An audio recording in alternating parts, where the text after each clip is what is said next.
बिस्मिल्लाहिर रहमानिर रहीम। अस्सलामु आलाइकुम।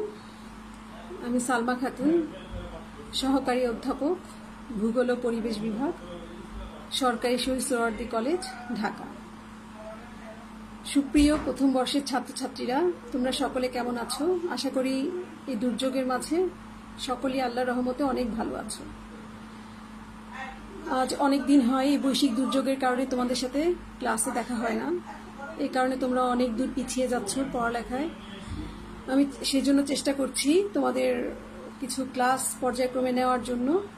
আজ থেকে শুরু করছি এবং তোমরা এই ক্লাসগুলো ফলো করলে আমি আশা করি তোমরা কিছুটা হলেও উপকৃত হবে। আজ আমি তোমাদের প্রথম বর্ষের ছাত্রছাত্রীদের ফিজিক্যাল জিওগ্রাফি হচ্ছে একটি চ্যাপ্টার পৃথিবীর অভ্যন্তর ভাগ সম্পর্কে একটু আলোচনা করব। ইন্টেরিয়র অফ দ্য আর্থ, যেটাকে আমরা বলি পৃথিবীর অভ্যন্তর ভাগ। এখন ভূ অভ্যন্তরের সম্পর্কে জানার জন্য বিজ্ঞানীরা বিভিন্নভাবে চেষ্টা করে যাচ্ছেন। পৃথিবীর অভ্যন্তরীণ গঠন সম্পর্কে জানতে হলে ভূ অভ্যন্তরের প্রায় ৬৪০০ কিলোমিটার গভীরতা পর্যন্ত আমাদের প্রবেশ করতে হবে। খনিজ সম্পদ আহরণের জন্য এ পর্যন্ত ১০ থেকে ১১ কিলোমিটার গভীর পর্যন্ত আমরা কূপ খনন করতে সক্ষম হয়েছি এবং ক্ষয় কার্যের দ্বারা ২০ থেকে ২৫ কিলোমিটার গভীরতম শিলা উন্মুক্ত হয়েছে। এটি পৃথিবীর কেন্দ্রের গভীরতার তুলনায় খুবই নগণ্য। এছাড়া প্রচণ্ড তাপ, চাপ এবং বৈজ্ঞানিক প্রযুক্তিগত উন্নয়নের অভাবে মানুষের পক্ষে প্রত্যক্ষভাবে পৃথিবীর অভ্যন্তরের গঠন এবং উপাদান সম্পর্কে জানার কোনো উপায় নেই। তবে কতিপয় তথ্যের ভিত্তিতে বৈজ্ঞানিকগণ এর গঠন ও উপাদান সম্পর্কে অভিহিত হয়েছেন। এখন যেহেতু আমাদের ভূ অভ্যন্তরে প্রবেশ করার সুযোগ নেই, সেহেতু আমাদের কতগুলো তথ্যের সাহায্য নিয়ে ভূ অভ্যন্তরটা কি অবস্থায় রয়েছে, কি রকম রয়েছে সেটা জানা সম্ভব। এখন যেসব তথ্যের ভিত্তিতে বিজ্ঞানীরা ভূ অভ্যন্তর সম্পর্কে জানতে পারেন তা হচ্ছে আগ্নেয়গিরির অগ্ন্যুৎপাত, পৃথিবীর চৌম্বক ক্ষেত্র এবং ভূমিকম্পের তরঙ্গের মাধ্যমে। এখন আগ্নেয়গিরির অগ্ন্যুৎপাত সেটা আমরা সকলেই জানি। আগ্নেয়গিরি ভূপৃষ্ঠে কোনো ফাটল বা ছিদ্র বা জ্বালামুখ দিয়ে যখন গলিত ভূ অভ্যন্তরের গলিত উপাদানগুলো যখন ভূপৃষ্ঠ দিয়ে বের হয়ে আসে তখন সেটাকে আমরা আগ্নেয়গিরি বলি। এখন আগ্নেয়গিরির অগ্ন্যুৎপাতের ফলে ভূগর্ভস্থ গলিত যে শিলাগুলো রয়েছে, যেটাকে আমরা ম্যাগমা বলি, তা ভূপৃষ্ঠে নির্গত হয়ে সঞ্চিত এবং শীতল হয়। এই লাভা গঠিত শিলা পরবর্তীকালে যখন শীতল হয় তখন বিজ্ঞানীরা কি করেছে, ওটাকে পরীক্ষা করে পৃথিবীর অভ্যন্তরের শিলাটা কি রকম রয়েছে, কি অবস্থায় রয়েছে, এর উপাদান কি তা জানতে পারে। তার মানে কি, এই লাভাগুলো আমরা পরীক্ষা করে কি করতে পারি, পৃথিবীর অভ্যন্তরের শিলার গঠন, প্রকৃতি এবং গঠনকারী উপাদানগুলো সম্পর্কে আমরা জানতে পারি। ২ নম্বর হচ্ছে পৃথিবীর চৌম্বকত্ব বা চৌম্বক ক্ষেত্র, যেটাকে আমরা বলি। এখন পৃথিবী একটি বিরাট চুম্বক, সেটা আমরা জানি। এর রয়েছে মাধ্যাকর্ষণ শক্তি, সবকিছু সে তার নিজের কেন্দ্রের দিকে টানছে। এখন পৃথিবীর কেন্দ্রে প্রচুর পরিমাণে রয়েছে লৌহ এবং নিকেল। এই লৌহেরও কিন্তু চৌম্বকত্ব রয়েছে। এসব তথ্য বিশ্লেষণ করেও ভূ অভ্যন্তরের গঠন সম্পর্কে জানা যায়। ৩ নম্বর যেটা রয়েছে আমাদের ভূমিকম্পের তরঙ্গ। এখন আর্থকোয়েক বা সিসমিক ওয়েভ যেটাকে আমরা বলি, ভূপৃষ্ঠ হঠাৎ করে কখনো কখনো মৃদু আবার কখনো প্রচন্ড গতিতে কেঁপে ওঠে, যা কয়েক সেকেন্ড স্থায়ী হতে পারে। এরূপ হঠাৎ ও ক্ষণস্থায়ী যে কম্পন, সেটাকে আমরা কি বলি, ভূমিকম্প বলি। এখন ভূমিকম্প সংঘটিত হওয়ার জন্য কি করি আমরা, ভূমিকম্প যে সংঘটিত হওয়ার সময় ভূকম্পন কেন্দ্র থেকে, ভূমিকম্পের যে কেন্দ্র, ভূকম্পন যে কেন্দ্র, সেখান থেকে একই সাথে ৩ ধরনের তরঙ্গের উৎপত্তি হয়। প্রাকৃতিক ও কৃত্রিম তরঙ্গের সাহায্যে ভূতত্ত্ববিদগণ পৃথিবীর গভীর অভ্যন্তর সম্পর্কে জানতে সচেষ্ট হয়েছেন। একজন চিকিৎসক যেমন এক্স-রে এর মাধ্যমে আমাদের দেহের ভিতরের যে কি অবস্থা রয়েছে সেটা জানতে পারেন, তদ্রূপ ভূবিজ্ঞানীরাও এই ওয়েভের মাধ্যমে, এই তরঙ্গের মাধ্যমে প্রাকৃতিক এবং কৃত্রিম তরঙ্গের গতি প্রকৃতি লক্ষ্য করে ভূ অভ্যন্তর সম্পর্কে তথ্য সংগ্রহ করতে পারেন। ভূপৃষ্ঠের বিভিন্ন কেন্দ্র থেকে ভূকম্পন লেখ যন্ত্র, যেটাকে আমরা বলি সিসমোগ্রাফ, তার সাহায্যে তরঙ্গগুলোর গতি প্রকৃতি গৃহীত হয়। এর মাধ্যমে ভূ অভ্যন্তরীণ নানাবিধ তথ্য সম্পর্কে আমরা অবহিত হতে পারি।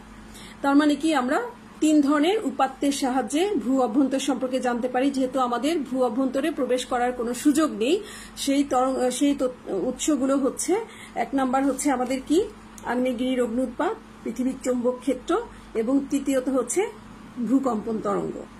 এখন ভূকম্পের তরঙ্গের আবার কিছু শ্রেণী বিভাগ রয়েছে। প্রথমটি হচ্ছে আমাদের ভূকম্পের তরঙ্গের যে শ্রেণী বিভাগ, সেগুলো আমি বলছি। যে প্রাথমিক বা দ্রাঘিমা তরঙ্গ, যেটাকে আমরা পি তরঙ্গ বা প্রাইমারি ওয়েভ বলি। দ্বিতীয়ত হচ্ছে আড়াআড়ি তরঙ্গ বা ঝাঁকুনি তরঙ্গ বা সেকেন্ডারি ওয়েভ। তৃতীয়ত হচ্ছে পৃষ্ঠ তরঙ্গ বা লং টাইম ওয়ার্কস বা এল ওয়েভ, যেটাকে আমরা বলে থাকি। এখন প্রাথমিক বা দ্রাঘিমা তরঙ্গ সেটা কি, সেটাকে আমরা প্রাইমারি ওয়েভ বলি, সংক্ষেপে পি তরঙ্গ বলে থাকি।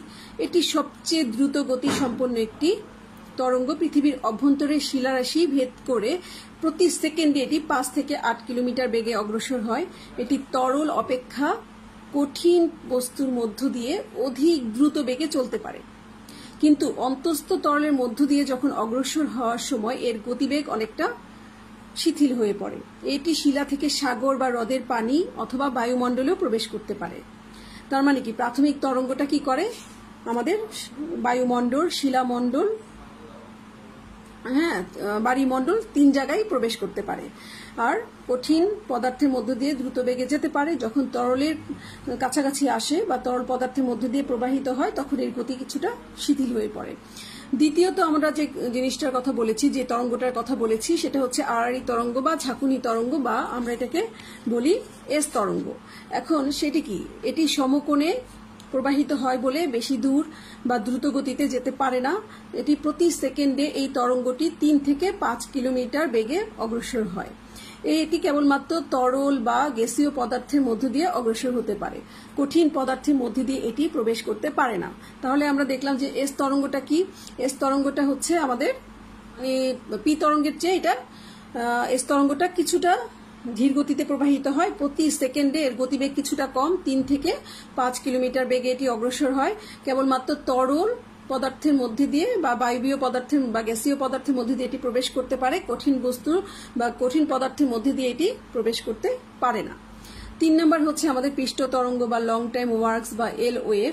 এটি সবচেয়ে কম গতিসম্পন্ন তরঙ্গটি হচ্ছে আমাদের এল তরঙ্গ।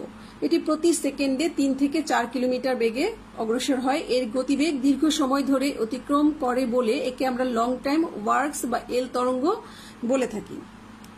এটি অশ্বমণ্ডল এবং বায়ুমণ্ডলের মধ্যে সীমারেখা সৃষ্টি করে।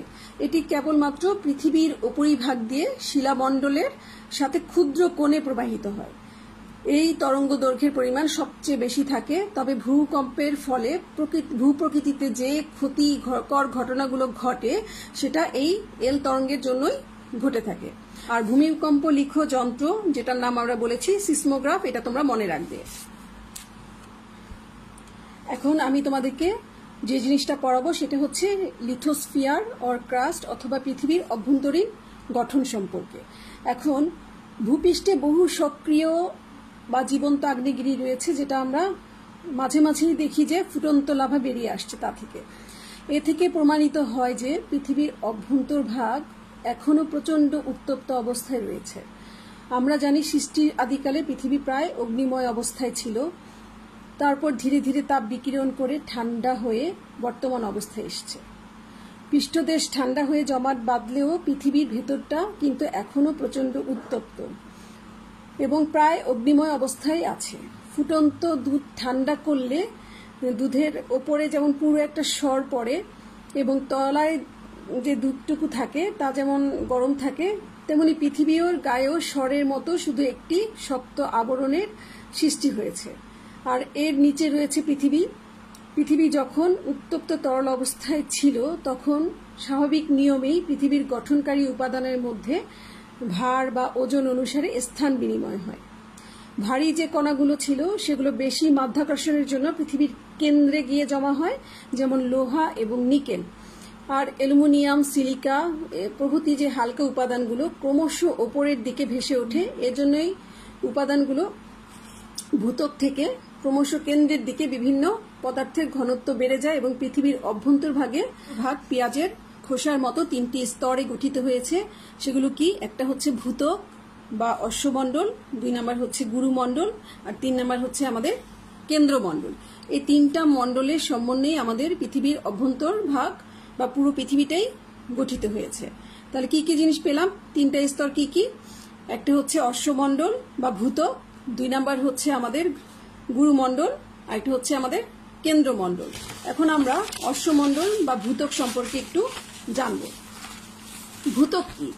এখন ভূত্বক আমরা সবাই জানি, আমরা মানুষ হচ্ছে ঘর বাড়ি, রাস্তাঘাট, গাছপালা যা কিছু পৃথিবীর উপরে রয়েছে তা কিন্তু ভূত্বকের উপরেই রয়েছে।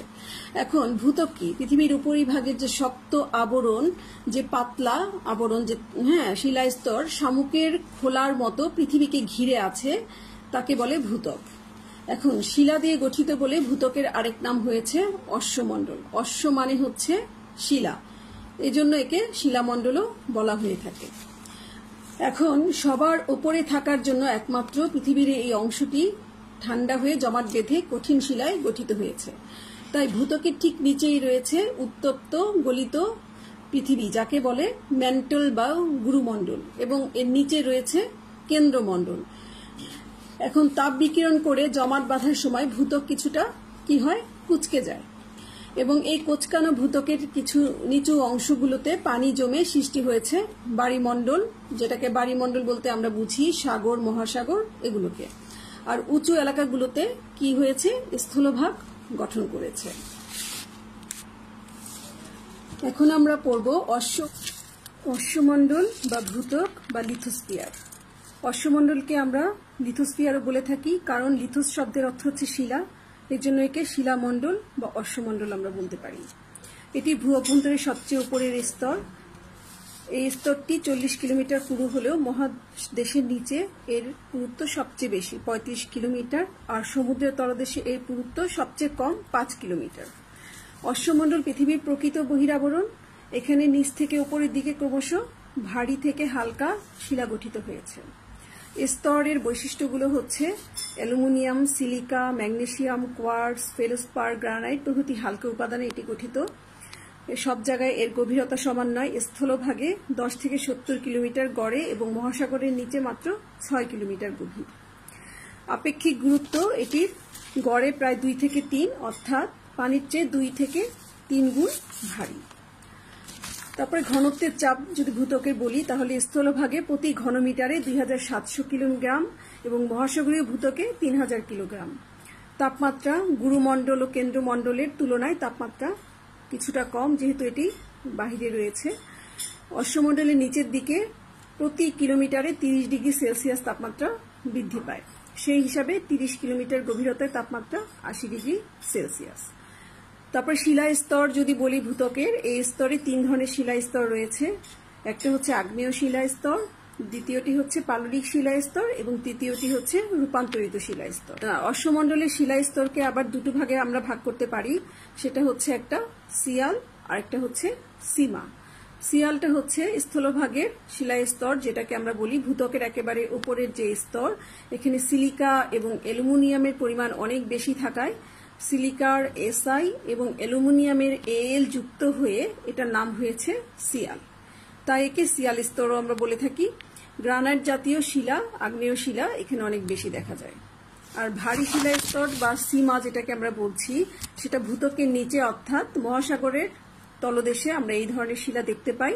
এটি সিলিকা ও ম্যাগনেসিয়ামের পরিমাণ অনেক বেশি থাকার কারণে সিলিকার SI এবং ম্যাগনেসিয়ামের MA যুক্ত হয়ে এটির নাম হয়েছে সীমা।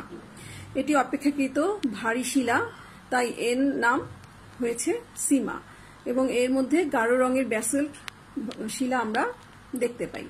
তার মানে আমরা আজকে কি শিখতে পারলাম, যে পৃথিবীর ভূ অভ্যন্তর সম্পর্কে আমরা কিভাবে জানতে পারি, কোন মাধ্যমগুলোর মাধ্যমে ভূ অভ্যন্তরের তথ্যগুলো সম্পর্কে আমরা ভূ অভ্যন্তরের তথ্য সম্পর্কে জানতে পারি, ভূ অভ্যন্তরের হচ্ছে গঠন সম্পর্কে জানতে পারি এবং সেই উৎসগুলো কি কি।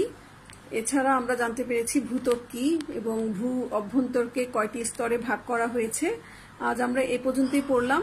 পরবর্তী ক্লাসে আমরা গুরুমণ্ডল এবং কেন্দ্রমণ্ডল সম্পর্কে আলোচনা করব এবং এগুলোর গঠন, প্রকৃতি এবং বৈশিষ্ট্য নিয়ে আলোচনা করব। আজকে এই পর্যন্তই। তোমরা ভালো থেকো, সুস্থ থেকো, বাসায় থেকো। ধন্যবাদ সবাইকে।